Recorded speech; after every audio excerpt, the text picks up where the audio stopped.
কিছু বলার নাই, কারণ ব্রাজিলের অলওয়েজ চাপাবাজ, এটা তো সবাই জানে। কারণ ওরা ওই বাপদাদার আমলে পাইছে, ওইটা নিয়েই ওদের চাপা সব সময়। মানে ওরা যাই কিছু করুক, চাপা কখনো ছাড়বে না, এটাই বলার ওদের উদ্দেশ্য। আর্জেন্টিনা বর্তমানে ফিফার যে র্যাঙ্কিং, সেই র্যাঙ্কিংয়ে 1 নম্বরে আছে। আমরা একটা ডিফেন্ডিং চ্যাম্পিয়ন টিম, এবারের বিশ্বকাপে যারা ফেভারিট টিম তাদের মধ্যে অন্যতম হচ্ছে আর্জেন্টিনা। এবং আর্জেন্টিনা যে ধারাবাহিক খেলা, বিশ্বকাপ যাচাই যে পর্ব ছিল সেইখান থেকে শুরু করে এখন পর্যন্ত আর্জেন্টিনা ভালো পারফরমেন্স করছে। আমরা বিশ্বাস করি যে আর্জেন্টিনা এই ধারাবাহিকতায় ইনশাআল্লাহ বিশ্বকাপের ফাইনাল খেলবে এবং চতুর্থ যে তারকার যে আমরা সম্ভাবনা দেখছি সেটা ইনশাআল্লাহ মেসির হাত দিয়ে পূরণ হবে। প্রতিপক্ষ সমর্থকরা তো অনেক কথাই বলতেছে। আপনারা জানবেন যে খেলা নিয়ে মেলা কথা হয়, আমরা যেটা দেখছি বিশেষ করে আমাদের এই যে হলুদ সমর্থক যারা হলুদ ভাইরা আমার আছেন, তাদের দেখলে এখন আমার নিজেরই কান্না পায়।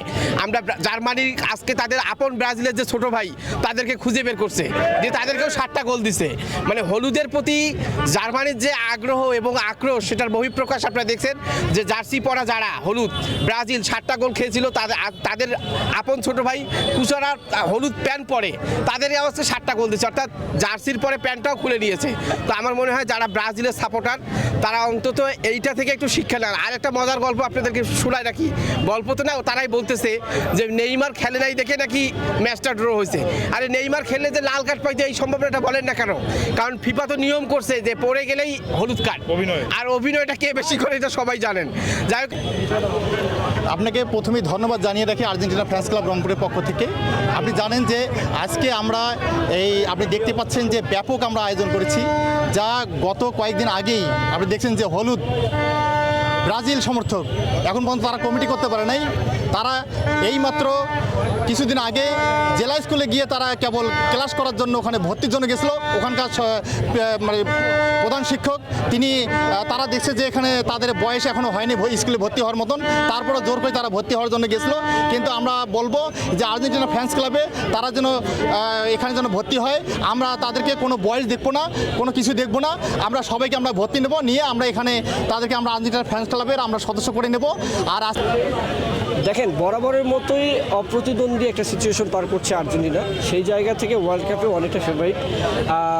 এই জায়গা থেকে আমরা 26 ওয়ার্ল্ড কাপ জেতার একটা বিশাল একটা সম্ভাবনা রাখি। সেই জায়গা থেকেই আগামীকালকের প্রথম ম্যাচটা দিয়েই যে আমাদের আর্জেন্টিনার যে একটা অংশগ্রহণ এই ওয়ার্ল্ড কাপে, সেটা আমরা কালকে দেখিয়ে দেবো ইনশাআল্লাহ। অবশ্যই আর্জেন্টিনা এবার শিরোপা জয়ের দিকে এগিয়ে, কারণ র্যাঙ্কিং বাটনে চাপ দেন, দেখেন সেখানে আর্জেন্টিনা 1 নম্বরে।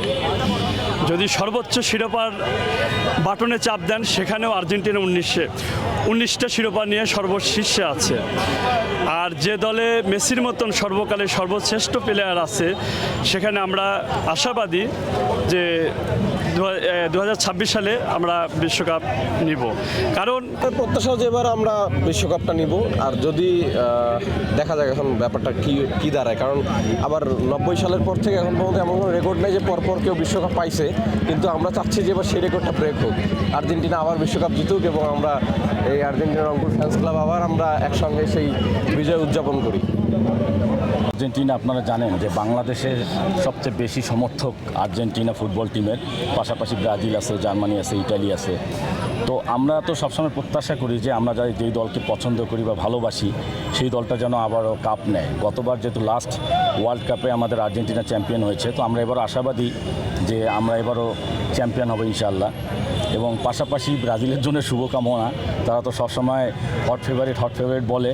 তো আমাদের যারা ভাই ব্রাদার ব্রাজিল আর কি করে, তাদের খেলার আগে তাদের যে মানে চিৎকার চেঁচামেচি চাপাবাজি, তো আমি বলেছিলাম কিন্তু যে ওরা সবসময় বলে যে হট ফেভারিট। আমি বলেছিলাম যে হট ফেভারিট পরে আবার যেন ডগ ফেভারিট না হয়, সেটাই হয়েছে।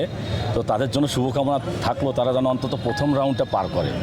আর আর্জেন্টিনা খুব একটি স্মুথ টিম, তারা আসলে নর্মালি খেলে, তারা যে মাঠে যে খেলাটা খেলে একবারে নর্মালি স্মুথ ধীরে সুস্থে খেলে। তো আমরা যেটা আশাবাদী যে গতবারও কিন্তু ওই যে সৌদি আরবের সাথে হারার পরে অনেকে অনেক কথা বলেছিল, আর্জেন্টিনার টিমটাই এরকম। তারা আসে দুর্বল হয়ে খেলতে খেলতে তাদের গতি বাড়ে এবং তারাই কিন্তু তারপরে হট ফেভারিট হয়। এটা হচ্ছে আর্জেন্টিনা। তো আমাদের আর্জেন্টিনার প্রতি শুভকামনা থাকবে। ওই জার্মানি যখন খেলে তখন তো হলুদ দেখলেই ওরা 7টা গোল দিতে চায়।